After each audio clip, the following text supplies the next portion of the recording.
C'est tellement intéressant ce que nos sœurs nous partagent aujourd'hui.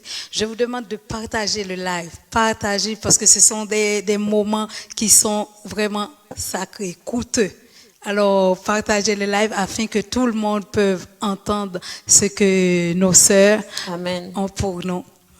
Alors, le prochain point, sœur Wilda, on va rentrer dans vérité sans filtre.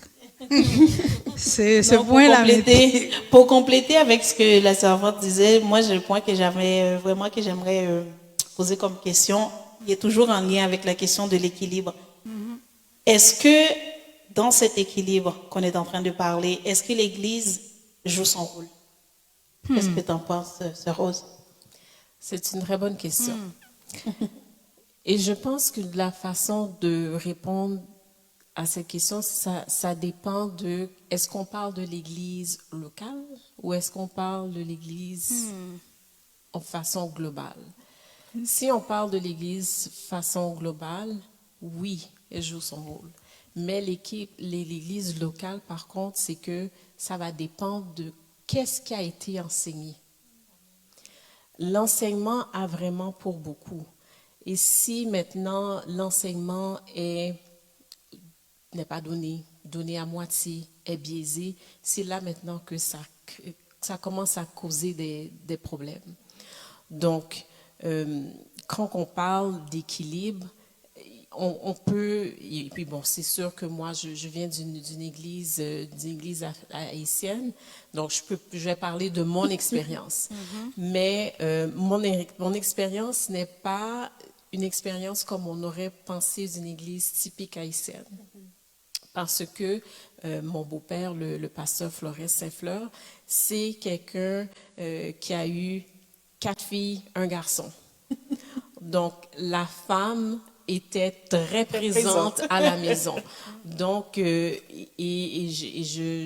une grâce pour moi d'avoir grandi et d'avoir connu ça parce que maintenant, quand on parle d'équilibre, c'est normal que tu as des jeunes enfants, que tu passes le temps avec tes enfants parce qu'il ne faut pas oublier que lorsqu'une mère devient mère, son premier ministère, c'est la famille. C'est la famille, qu'on oublie très souvent. C'est pas l'Église, Amen. c'est la famille.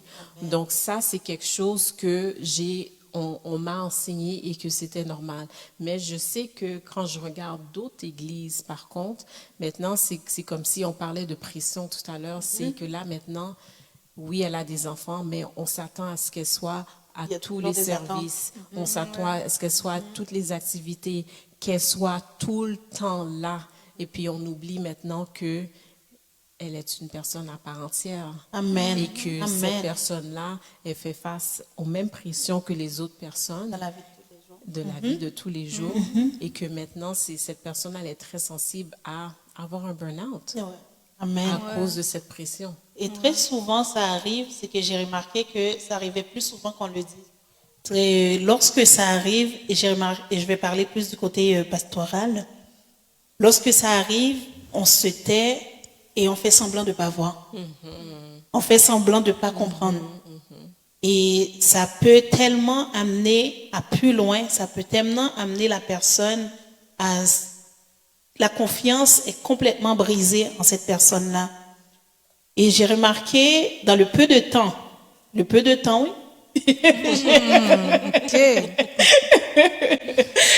de temps que je suis là, je me dis, waouh, il y a vraiment une crise. Il y a une crise, c'est que les attentes sont tellement élevées. Irréaliste. Exactement. C'est irréaliste. Il y a une chose que, excusez, je vais faire un